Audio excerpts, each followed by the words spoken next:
En estos profundos valles de Liébana y de Asturias, protegidos por la cordillera cantábrica y los picos de Europa, se refugiaron los cristianos más poderosos que huían de los musulmanes. Avanzaban rapidísimo los musulmanes. En un año habían llegado desde Gibraltar prácticamente hasta la periferia de estos valles.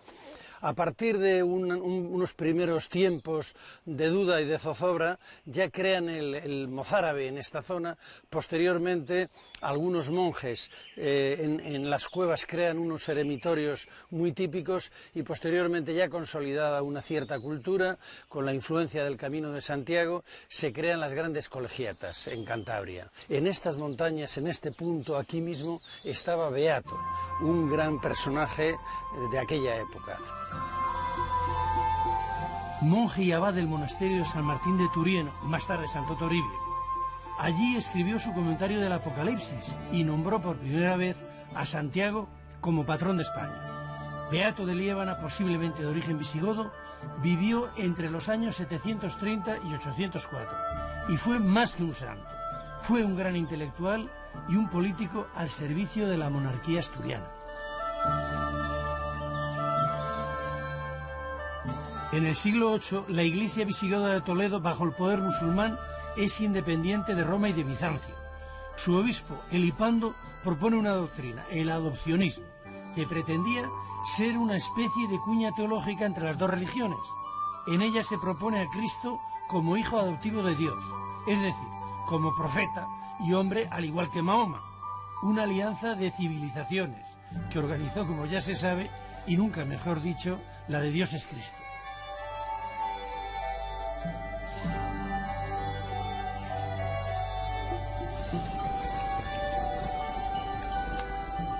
Beato de Liébana, en el año 785, junto a su aliado, el obispo de Osma, Eterio, rebate vehementemente el adopcionismo y encuentra ayuda inmediata en Carlomagno y en Roma.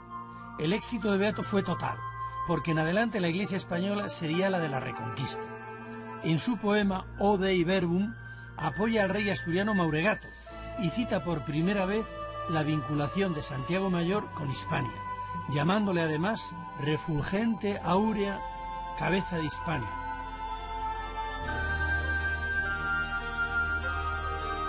Pero Beato pasará a la historia por su comentario al Apocalipsis de San Juan, copiado e ilustrado posteriormente en los scriptorium de los monasterios a lo largo de los siglos XI, XII y XIII.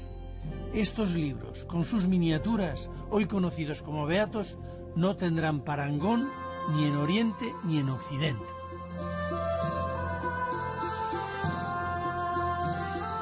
Sin citarlo en ningún momento, Beato alude al fin del primer milenio y a la amenaza del Islam, haciendo de su comentario al Apocalipsis un tratado sobre el anticristo y sobre los modos de reconocerlo. Es el mensaje ideológico dirigido al cristianismo hispano, acorralado en las montañas. No hay que olvidar que Apocalipsis quiere decir revelación.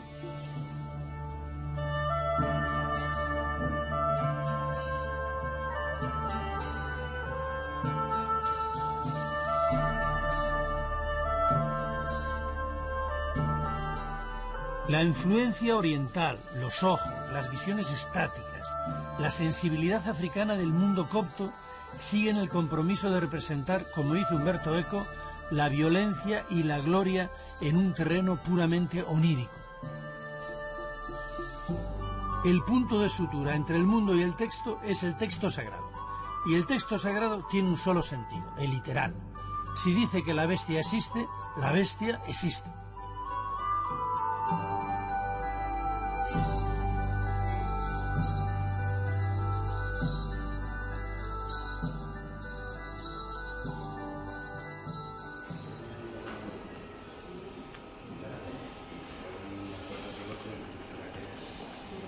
Toribio, arzobispo de Astorga, viajó a Tierra Santa en el siglo V y trajo, entre otros objetos, un trozo de la cruz de Cristo. En el siglo VII, el Lignum Crucis, el mayor fragmento conocido, es trasladado a Liébana desde Astorga, para protegerlo de la invasión árabe.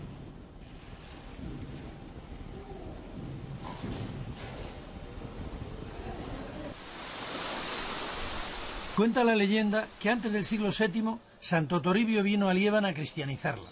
subió al monte La Biorna y desde allí lanzó su bastón. Donde cayese, allí se construiría un monasterio. Y también cuenta la leyenda que fue ayudado por un buey y un oso, y que los lebaniegos, viendo el milagro, le ayudaron a construirlo.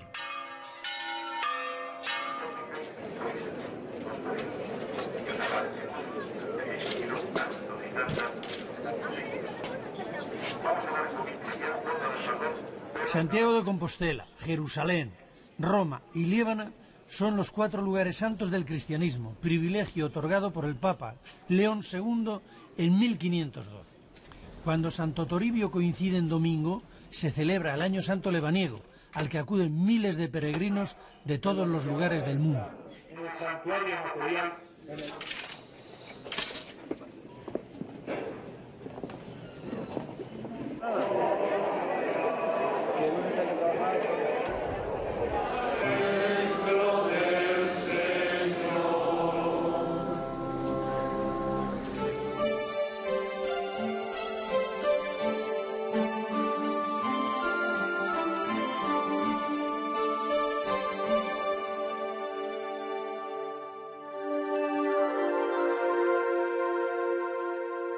Alfonso I, hijo del duque Pedro de Cantabria, para consolidar el reino astur, hace incursiones al sur de las montañas y repuebla con cristiano-visigodos o hispano-romanos estos valles. Los primitivos eremitorios rupestres de Valderredible, en el siglo X, son las primeras fundaciones monásticas de estos repobladores, que fueron sin duda el potencial material y espiritual que hizo posible la futura empresa de la Reconquista.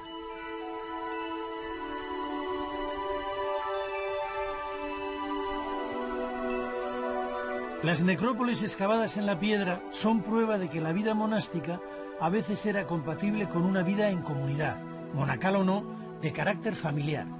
No sabemos nada acerca de su organización o de la relación entre los miembros que vivían aprovechando cuevas naturales habilitadas como vivienda, además de algún tipo de cabañas de madera que hoy lógicamente han desaparecido.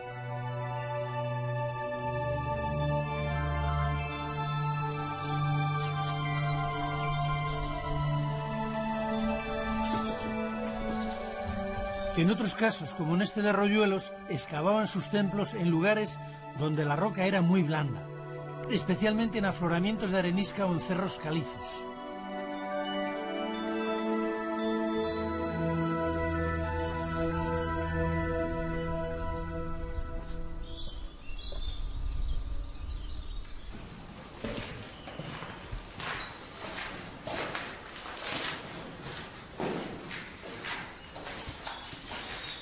¿Podrían pensar ustedes que estamos ante una escultura de un artista contemporáneo?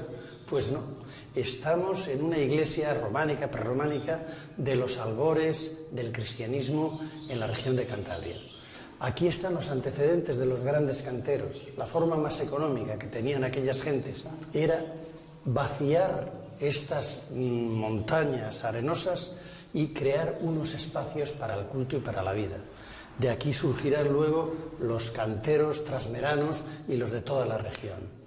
El cristianismo primitivo es austeridad, es pobreza, en definitiva se ve que están viviendo las catacumbas.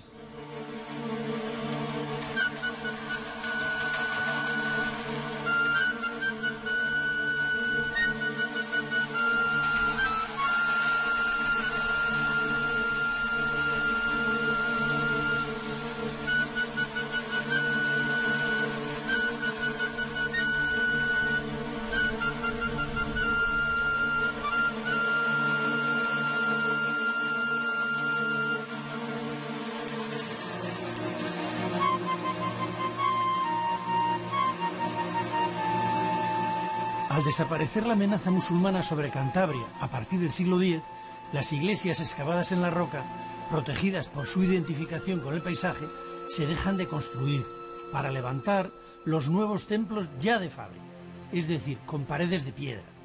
Este de Santa Leocadia en Castillo de Valdelomar, de principio del XIII, es una entre las muchas que se construyen en la frontera con la meseta palentina, en Valderredible, Valle del Ebro, uno de los espacios con mayor concentración de iglesias románicas de España.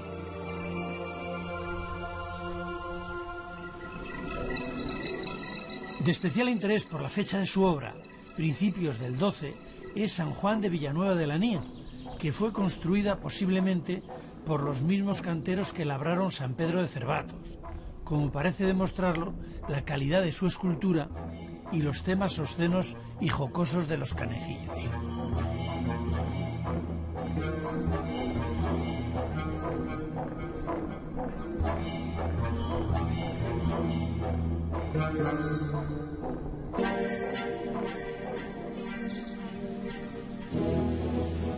Con Fernando I, en el siglo XI, se unen los reinos de León y de Castilla, quedando toda Cantabria bajo el control de este soberano. Los principales monasterios continúan o inician ahora su andadura. La importancia de Santo Toribio de Liébana decae en beneficio de Piasca, Santillana del Mar, Cervatos y este de San Martín de Lines, junto al Ebro, en Valderredible.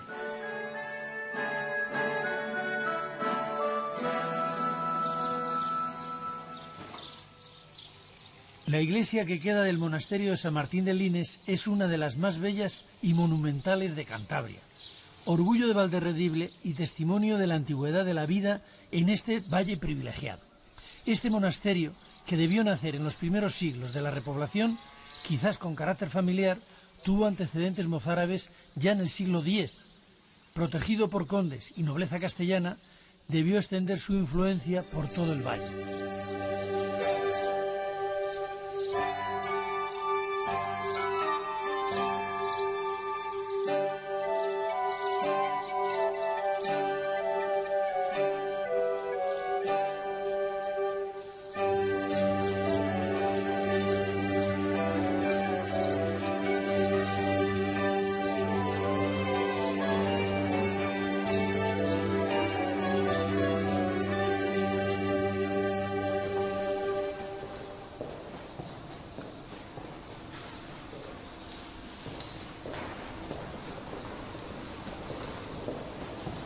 La esbeltez de la iglesia de San Martín de Lines destaca también en el interior. La nave, por ejemplo, tuvieron que hacerla con los muros inclinados, tanto por adentro como por afuera. ¿Por qué razón? Para que no se le cayeran, que tuvieran una gran potencia. Está cubierta la nave de madera y el falso crucero tiene 4 grandes columnas rematadas por capiteles cilíndricos, excepcionales en el románico español. Temas evangélicos como esta adoración de los magos o simbólicos como el de Sansón desquijarrando león están narrados en estos relieves con una indiscutible fuerza dentro de su indudable arcaísmo.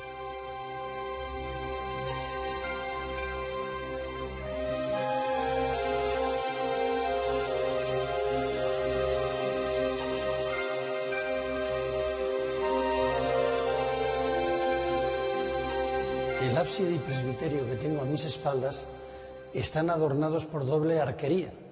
Esta característica que aligera mucho el peso de las masas arquitectónicas es muy común en el románico cántabro, sobre todo en las colegiatas. Antiguamente estaban pintados en la época románica con unas pinturas maravillosas, de las cuales solo nos quedan unos restos, los únicos que existen en el románico de esta región.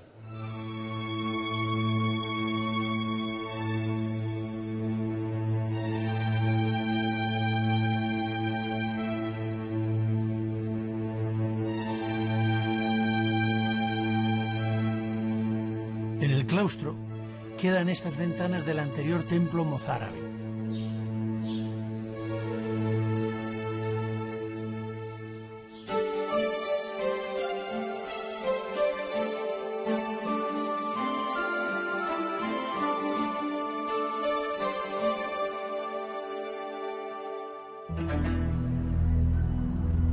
Cuenta la leyenda que el conde de Liébana, don Alfonso, quiso traer a Santa María de Leveña los restos de Santo Toribio, que estaban depositados en el monasterio de San Martín de Turién, pero al abrir la sepultura se quedó ciego. Con ello el santo manifestó su opinión contraria al traslado.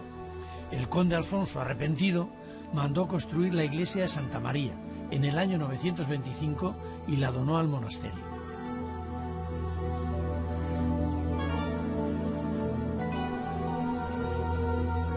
Atribuida al arte mozárabe, Santa María es una obra de tradición hispano-visigoda, expresión del arte de la repoblación, que aporta soluciones arquitectónicas anticipatorias al primer románico.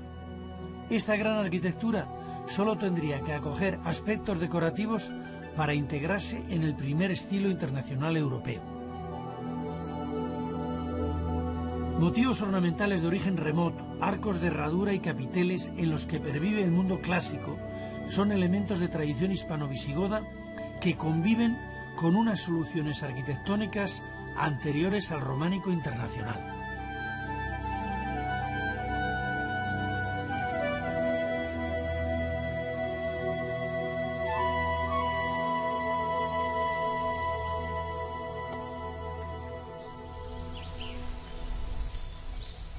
En el valle de Iguña, junto al pueblo de Bostronizo, escondida en un bosque de robles, se oculta esta pequeña ermita de San Román de Moroso, un pequeño tesoro del siglo X, contemporánea a Santa María de Leveña, que sigue la tradición hispano-visigoda.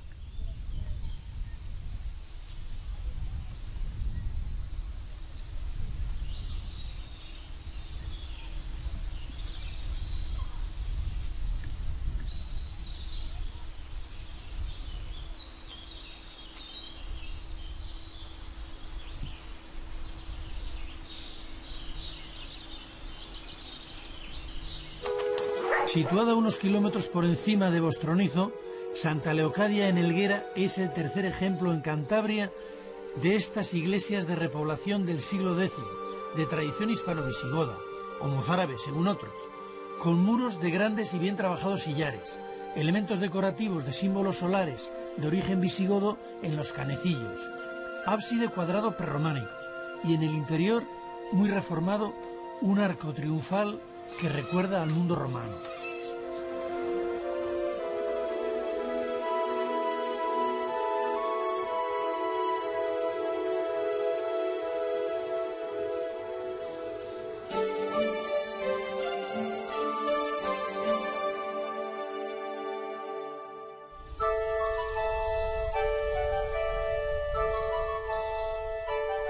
En el municipio de Cabezón de Liébana, próximo a Potes, se encuentra Santa María la Real de Piasca, otro de los grandes monasterios románicos de Cantabria, cuyo origen se remonta a los años de repoblación del reino asturiano a finales del siglo IX.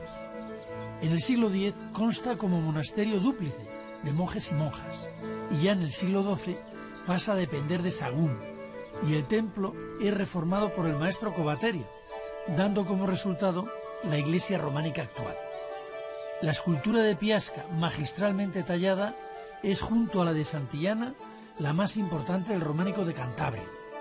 Aquí se formará una escuela de canteros que van a dejar huella en el entorno de Aguilar, en San Vicente de Ávila, las Huelgas de Burgos o en la excelente talla de Rebolledo de la Torre, firmada por el mismísimo Juan de Piasca.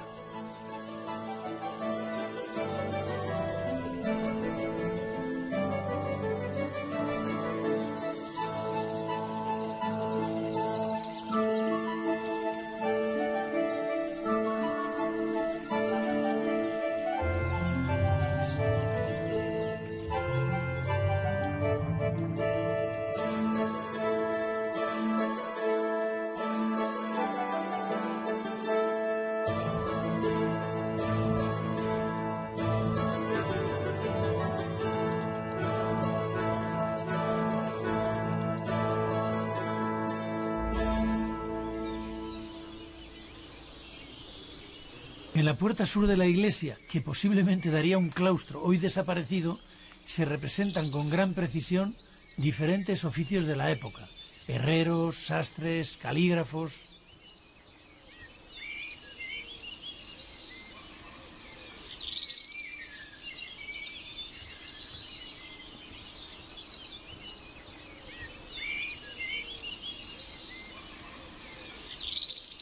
Pero es en las arquivoltas de la portada principal donde el trabajo de los escultores, dirigidos por el maestro Covaterio, tiene su mejor expresión. El buen oficio de los canteros cántabros que tallaron a estos músicos celestiales permite a la imaginación oír los sonidos de los instrumentos, que, como el rabel, eran entonces muy populares.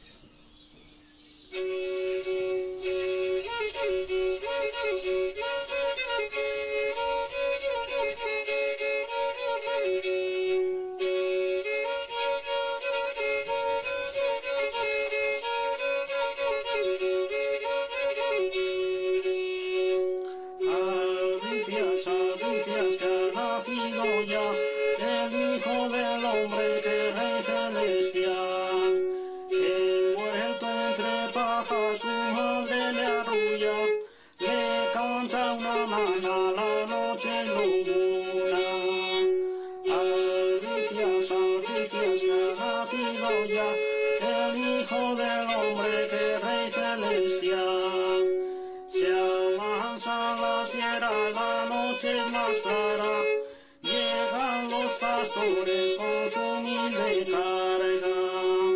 Albricias, albricias, que ha nacido ya el Hijo del Hombre, que Rey celestial. El Hijo del Hombre, que Rey celestial.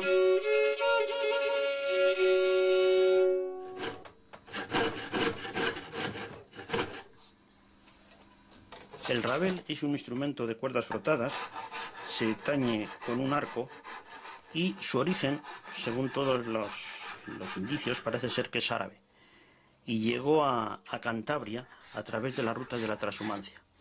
El rabel se empleaba sobre todo en las largas noches de invierno para amenizar las estancias entre los jóvenes.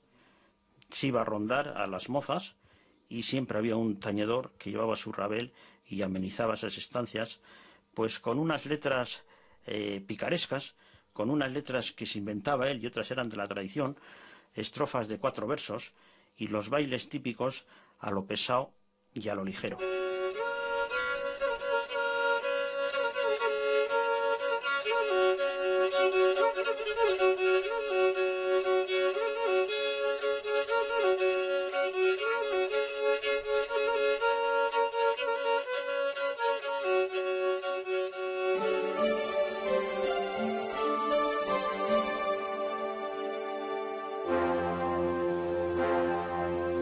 A pocos kilómetros de la costa se encuentra Santillana del Mar, un núcleo de repoblación en la que era entonces región oriental del Reino de Asturias, llamada Asturias de Santillana, que inició el rey Alfonso I, hijo del duque de Cantabria, don Pedro, y casado con la hija de don Pelayo, Hermesinda. El gran desarrollo posterior de esta población se refleja en una de las obras más importantes del románico de Cantabria, la Colegiata de Santillana del Mar.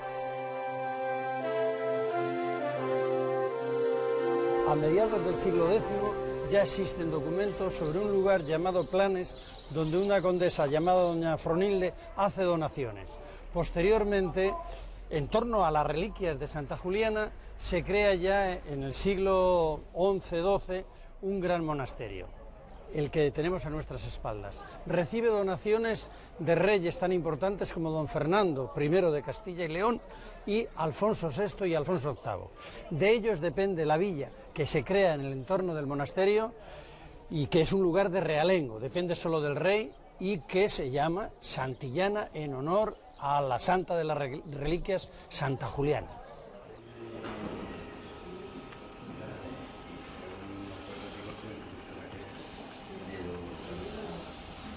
Santa Juliana es una mártir del siglo III después de Cristo.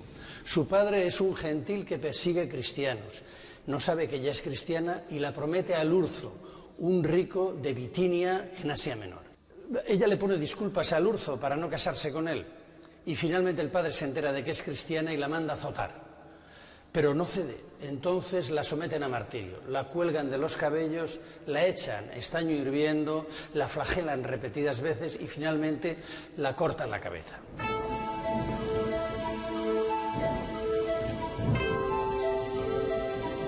Construcción de clara influencia burgalesa de la primera mitad del siglo XII, muestra el ingenio del maestro de la obra en cómo alivia el pesado volumen y la gran altura de los ábsides con la construcción de ventanas profundas, impostas y columnas, además de una rica decoración escultórica.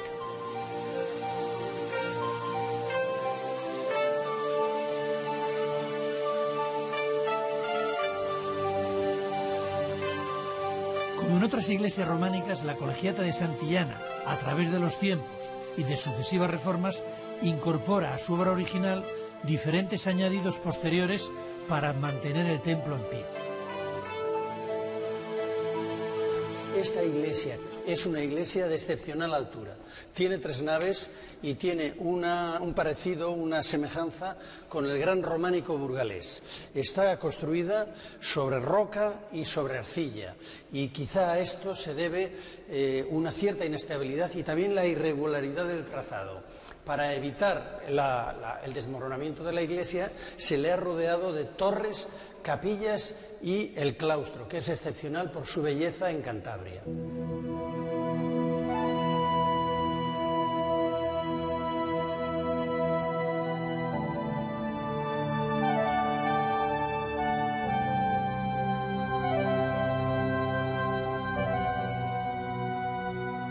El relieve de gran tamaño que adorna el ábside mayor podría corresponder a la antigua puerta románica y es muy probable que sea del mismo maestro que trabaja en los capiteles del claustro.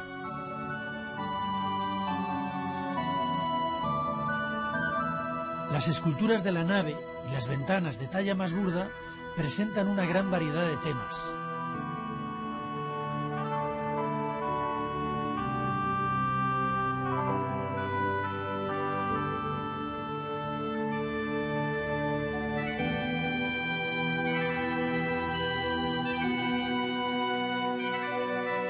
La gran pila bautismal con Daniel entre los leones, el relieve del Pantócrato o el de la Virgen y el Niño son las muestras que nos ponen en contacto con el gran maestro del claustro.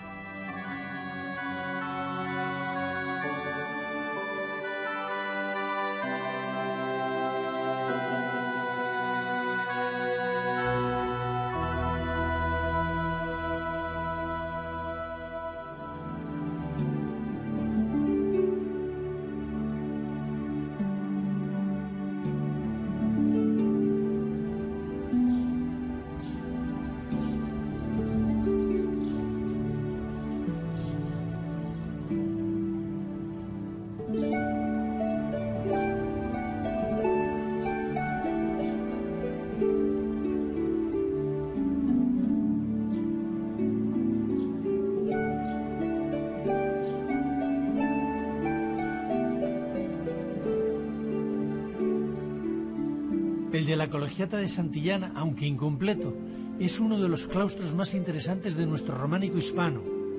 En él se presenta una rica imaginería religiosa muy poco usual en otros claustros, con temas apocalípticos alternándose con exquisitos trabajos de entrelazados y cesterías.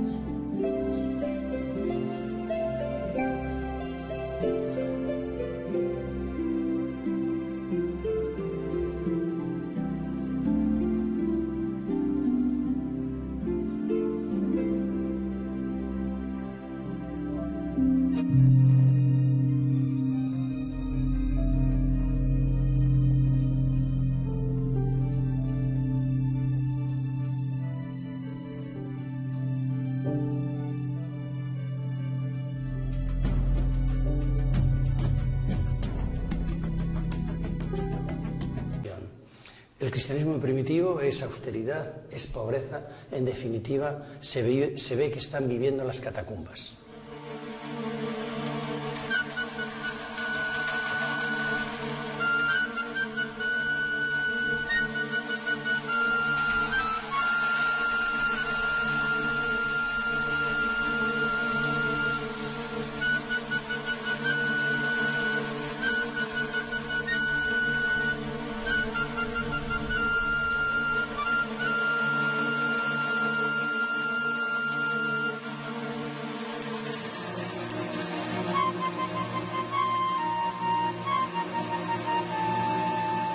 Al desaparecer la amenaza musulmana sobre Cantabria a partir del siglo X, las iglesias excavadas en la roca, protegidas por su identificación con el paisaje, se dejan de construir para levantar los nuevos templos ya de fábrica, es decir, con paredes de piedra.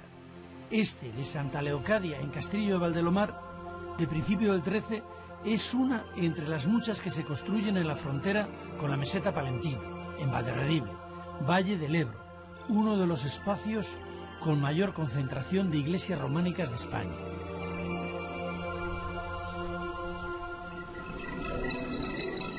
De especial interés por la fecha de su obra, principios del XII, es San Juan de Villanueva de la Nia, que fue construida posiblemente por los mismos canteros que labraron San Pedro de Cervatos, como parece demostrarlo la calidad de su escultura y los temas obscenos y jocosos de los canecillos.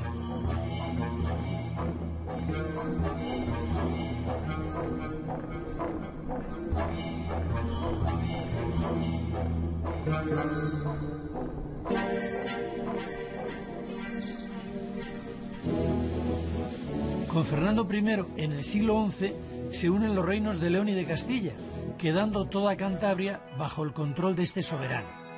Los principales monasterios continúan o inician ahora su andadura. La importancia de Santo Toribio de Liébana decae en beneficio de Piasca, Santillana del Mar, Cervatos y este de San Martín de Lines, junto al Ebro, en Valderredible.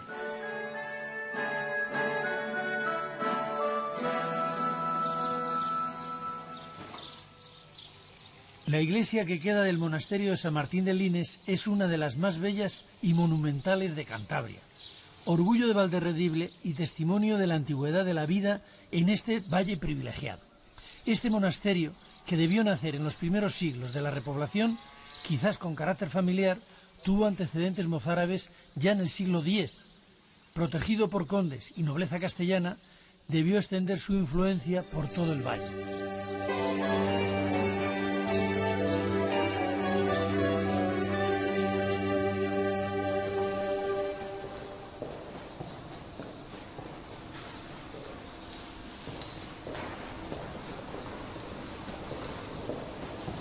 La esbeltez de la iglesia de San Martín de Lines destaca también en el interior. La nave, por ejemplo, tuvieron que hacerla con los muros inclinados, tanto por adentro como por afuera. ¿Por qué razón? Para que no se le cayeran, que tuvieran una gran potencia. Está cubierta la nave de madera y el falso crucero tiene 4 grandes columnas rematadas por capiteles cilíndricos, excepcionales en el románico español. Temas evangélicos como esta adoración de los magos o simbólicos como el de Sansón desquijarrando león están narrados en estos relieves con una indiscutible fuerza dentro de su indudable arcaísmo.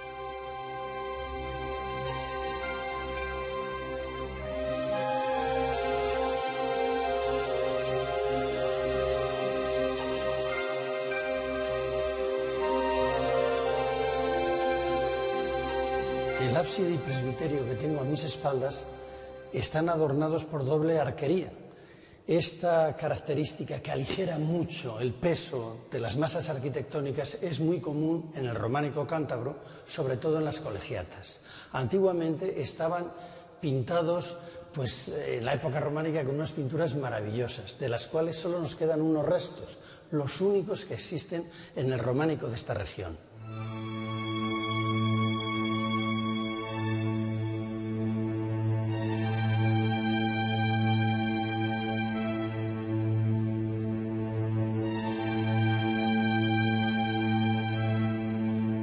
En el claustro quedan estas ventanas del anterior templo mozárabe.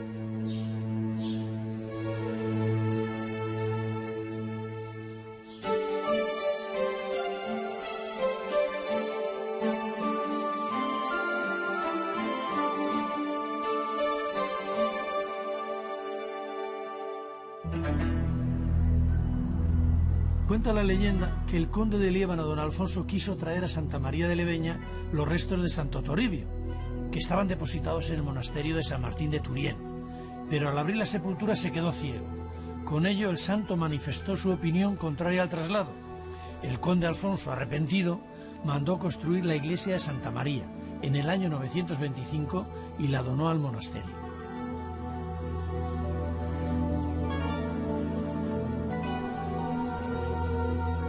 Atribuida al arte mozárabe, Santa María es una obra de tradición hispano-visigoda, expresión del arte.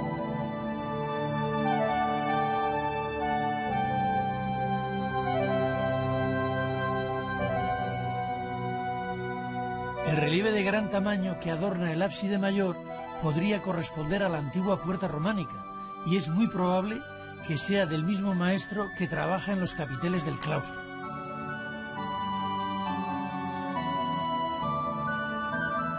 Las esculturas de la nave y las ventanas de talla más burda presentan una gran variedad de temas.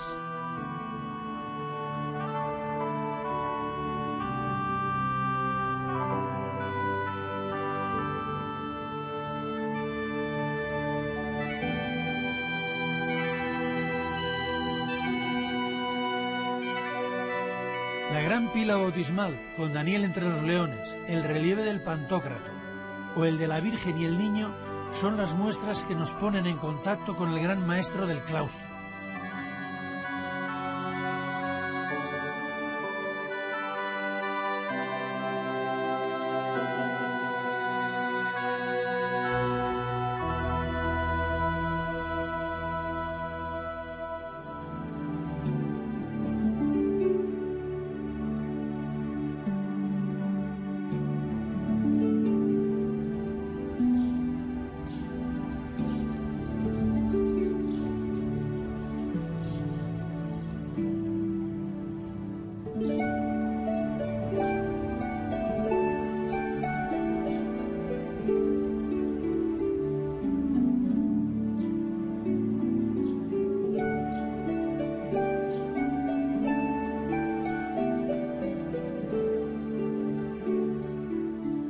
El de la Colegiata de Santillana, aunque incompleto, es uno de los claustros más interesantes de nuestro románico hispano. En él se presenta una rica imaginería religiosa muy poco usual en otros claustros, con temas apocalípticos alternándose con exquisitos trabajos de entrelazados y cesterías.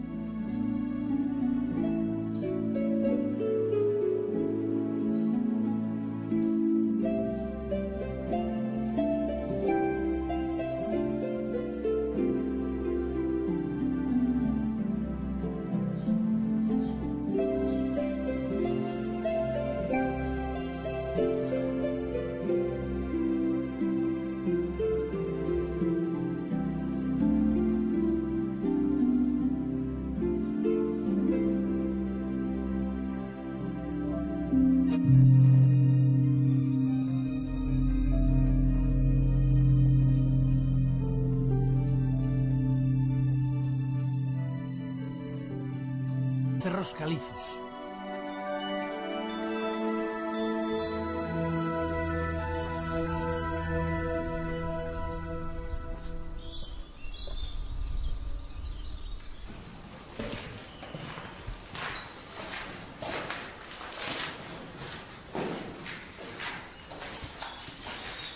¿Podrían pensar ustedes que estamos ante una escultura de un artista contemporáneo?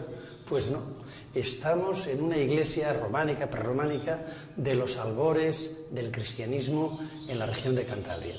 Aquí están los antecedentes de los grandes canteros. La forma más económica que tenían aquellas gentes era vaciar estas montañas arenosas y crear unos espacios para el culto y para la vida.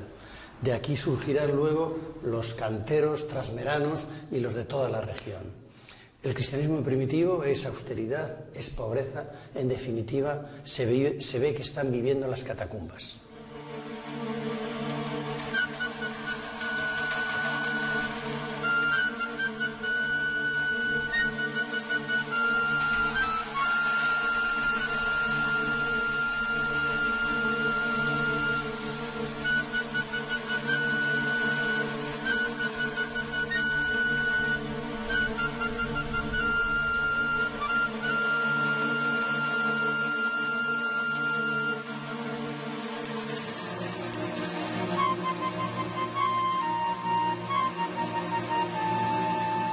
Al desaparecer la amenaza musulmana sobre Cantabria a partir del siglo X, las iglesias excavadas en la roca, protegidas por su identificación con el paisaje, se dejan de construir para levantar los nuevos templos ya de fábrica, es decir, con paredes de piedra.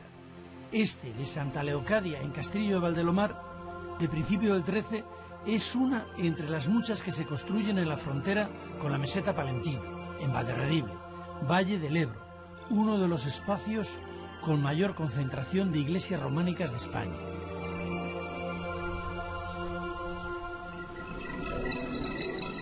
De especial interés por la fecha de su obra, principios del XII, es San Juan de Villanueva de la Nia, que fue construida posiblemente por los mismos canteros que labraron San Pedro de Cervatos, como parece demostrarlo la calidad de su escultura y los temas obscenos y jocosos de los canecillos.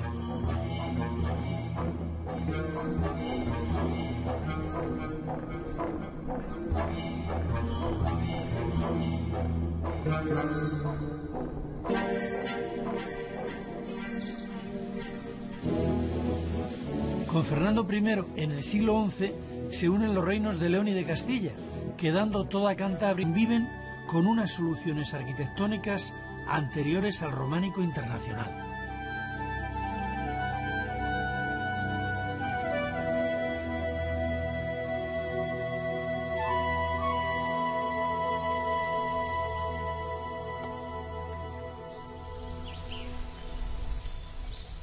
En el valle de Iguña, junto al pueblo de Bostronizo, escondida en un bosque de robles, se oculta esta pequeña ermita de San Román de Moroso, un pequeño tesoro del siglo X, contemporánea a Santa María de Leveña, que sigue la tradición hispano-visigoda.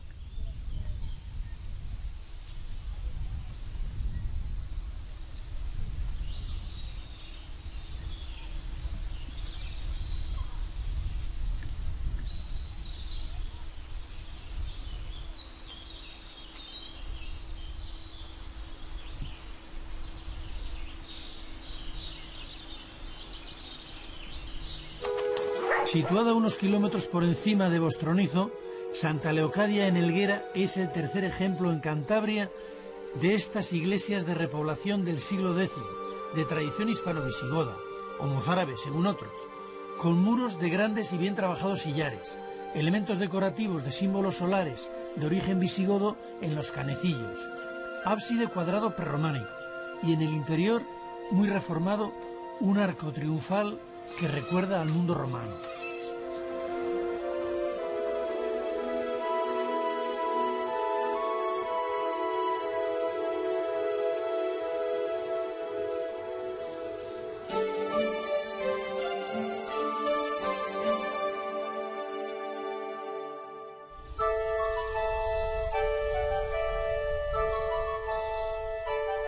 En el municipio de Cabezón de Liébana, próximo a Potes, se encuentra Santa María la Real de Piasca, otro de los grandes monasterios románicos de Cantabria, cuyo origen se remonta a los años de repoblación del reino asturiano a finales del siglo IX.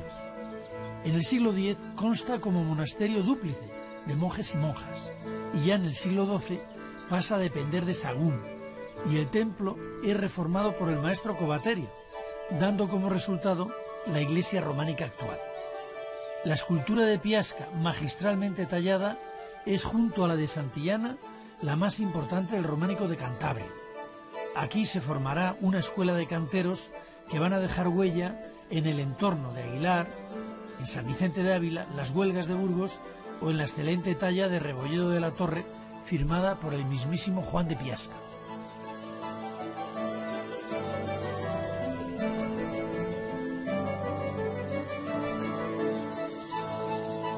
Apocalipsis, un tratado sobre el anticristo y sobre los modos de reconocerlo. Es el mensaje ideológico dirigido al cristianismo hispano, acorralado en las montañas. No hay que olvidar que Apocalipsis quiere decir revelación.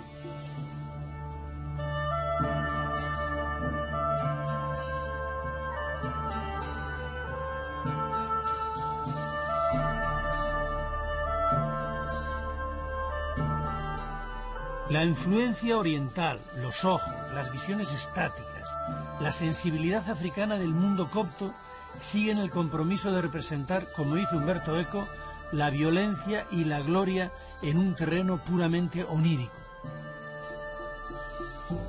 El punto de sutura entre el mundo y el texto es el texto sagrado. Y el texto sagrado tiene un solo sentido, el literal. Si dice que la bestia existe, la bestia existe.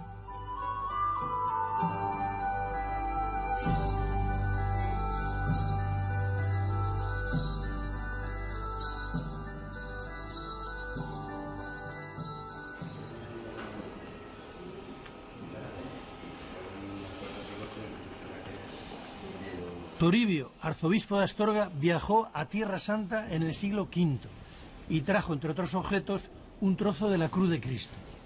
En el siglo VII, el Lignum Crucis, el mayor fragmento conocido, es trasladado a Liébana desde Astorga, para protegerlo de la invasión árabe.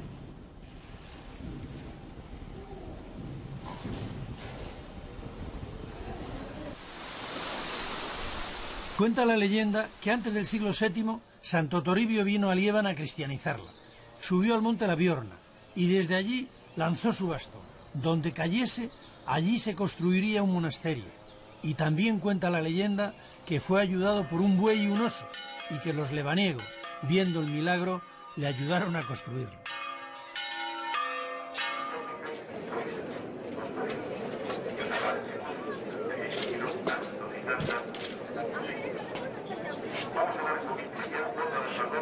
Santiago de Compostela, Jerusalén, Roma y Liébana son los 4 lugares santos del cristianismo, privilegio otorgado por el Papa León II en 1512.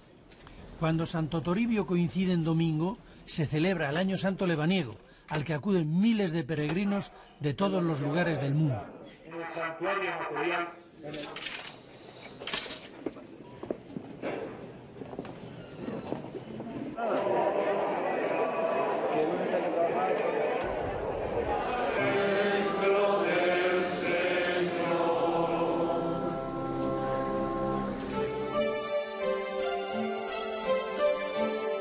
Como resultado, la iglesia románica actual. La escultura de Piasca, magistralmente tallada, es junto a la de Santillana la más importante del románico de Cantabria. Aquí se formará una escuela de canteros que van a dejar huella en el entorno de Aguilar, en San Vicente de Ávila, las Huelgas de Burgos o en la excelente talla de Rebolledo de la Torre, firmada por el mismísimo Juan de Piasca.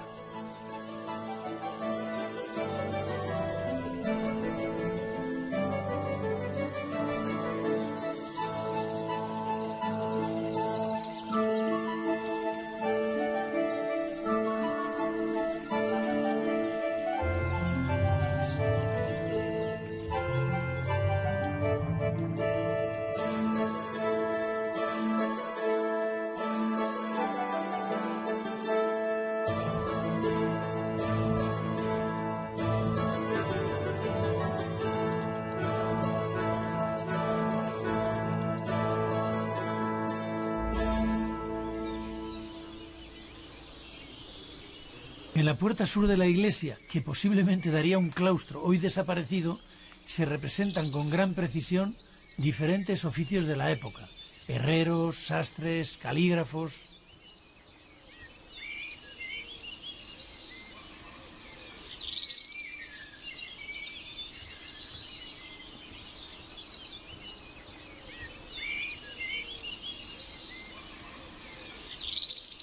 Pero es en las arquivoltas de la portada principal donde el trabajo de los escultores, dirigidos por el maestro Covaterio, tiene su mejor expresión.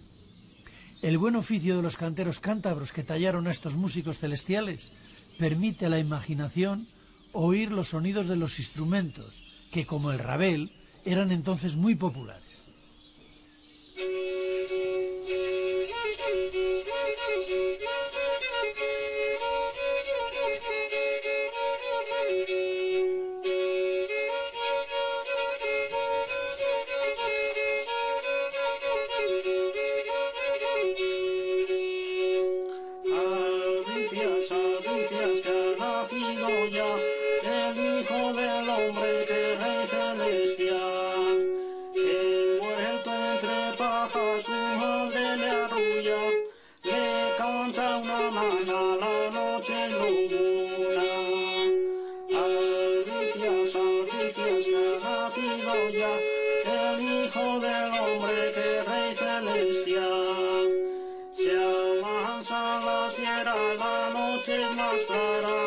Llegan los pastores con su humilde